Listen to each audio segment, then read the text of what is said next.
President Donald Trump issued a fresh email Sunday that he asked former FBI Director James B. Comey to halt an investigation into the conduct of his dismissed National Security Advisor Michael Flynn. "I never asked Comey to stop investigating Flynn," Trump said in a pre-dawn message on Twitter. "Just more fake news covering another Comey lie." The tweet was the latest in a running commentary on the case from Trump that began Saturday, a day after Flynn pleaded guilty to lying to the FBI about his interactions with a Russian official. In other tweets Sunday, Trump also seized on news that Peter Strzok, the former top FBI official assigned to special counsel Robert S. Mueller's probe of Russian interference in the 2016 election, was taken off that job this summer after his bosses discovered that he and another member of Mueller's team had exchanged politically charged texts disparaging Trump and supporting Democrat Hillary Clinton. Strzok was also a key player in the investigation into Clinton's use of a private email server, which ended without charges against her. Report ANTITRUMP FBI agent LED Clinton email probe. "Now it all starts to make sense," Trump wrote, before proceeding to criticize the FBI and promise to bring it back to greatness under his administration. Trump fired Flynn 25 days into this administration for misrepresenting the nature of his conversations with Sergei Kislyak, then the Russian ambassador, to Vice President Mike Pence and other administration officials. Comey has alleged that the day after that, Trump urged him to be lenient with Flynn, producing notes that said Trump told him, "I hope you can let this go." Trump stoked the controversy with one of his Saturday tweets in which he said part of the rationale for firing Flynn was that he had lied to the FBI. "I had to fire General Flynn because he lied to the vice president and the FBI," Trump wrote in that tweet. But critics pounced Saturday on Trump, arguing that if he knew at the time of his conversation with Comey that Flynn had lied to the FBI and was under investigation, it may constitute an attempt to obstruct that investigation. "Are you admitting you knew Flynn had lied to the FBI when you asked Comey to back off Flynn?" Walter Shaub, the former head of the U.S. Office of Government Ethics, asked in a tweet Saturday afternoon. On Sunday, Sen. Mark R. Warner of Virginia, the top Democrat on the Senate Intelligence Committee, said Trump should have taken action against Flynn sooner if he already knew that the National Security Advisor had lied to the FBI. "Well, if he knew that, then why didn't he act on it earlier?" Warner said on CNN's State of the Union. "It raises a whole series of additional questions."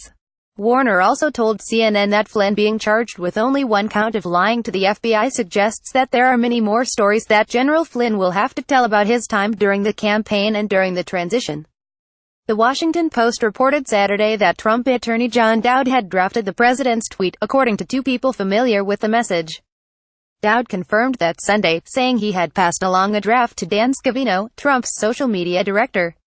Two people close to the administration described the tweet simply as sloppy and unfortunate. As Flynn pleaded guilty Friday, he made clear that he is now cooperating with special counsel Robert S. Mueller III as Mueller probes Russian meddling in last year's election and possible collusion with the Trump campaign. Flynn's decision to cooperate with Mueller was widely seen as a sign of increasing legal peril for other White House aides and perhaps Trump himself, as the investigation has expanded beyond potential collusion with Russia to include obstruction of justice and financial crimes. In an interview Sunday, Sen. Dianne Feinstein, D. Caliph, said it looked to her that what we're beginning to see is the putting together of a case of obstruction of justice. Appearing on NBC's Meet the Press, Feinstein, the top Democrat on the Judiciary Committee, said she saw that in the indictments of Flynn and three other Trump associates, as well as the hyper-frenetic attitude of the White House, the comments every day, the continual tweets. "And I see it, most importantly, in what happened with the firing of Director Comey, and it is my belief that that is directly because Comey did not agree to lift the cloud of the Russia investigation," Feinstein said. "That's obstruction of justice." The president continued tweeting about Flynn late Saturday. In one message, he complained that it was unfair for Flynn's life to be destroyed for lying to the FBI, arguing that the agency pursued Democrat Hillary Clinton far less aggressively while investigating her use of a private email server as Secretary of State. Trump's commentary on the case began Saturday morning, as he addressed reporters before leaving the White House for a fundraising trip to New York. He said he was not worried about what Flynn might share now that he is cooperating with prosecutors, forcefully asserting that there was absolutely no collusion between his campaign and Russia. On Sunday, as he commented on news about the reassignment of Strzok, Trump also retweeted a pair of posts on the subject written by Paul Sperry, a media fellow at the conservative Hoover Institution. One suggested that the current FBI director, Christopher A. Wray, should clean house because of the politicization of the agency. A little later, Trump promised a better FBI under his leadership. After years of Comey, with the phony and dishonest Clinton investigation and more, running the FBI, its reputation is in tatters, worst in history, Trump wrote. But fear not, we will bring it back to greatness. Trump also weighed in Sunday on a decision by ABC News to suspend investigative reporter Brian Ross for an erroneous story about Flynn, saying the network should be sued. Ross told viewers Friday morning that Flynn was prepared to testify that Trump, as a candidate for president, told him to contact Russians. Later in the day, Ross walked back his report, saying that the source who had provided the initial information for his story later told him that it was as president-elect, not as a candidate, that Trump asked Flynn to contact Russians. On Saturday, ABC apologized for a serious error. Ross' incorrect report prompted a dramatic reaction in the financial markets.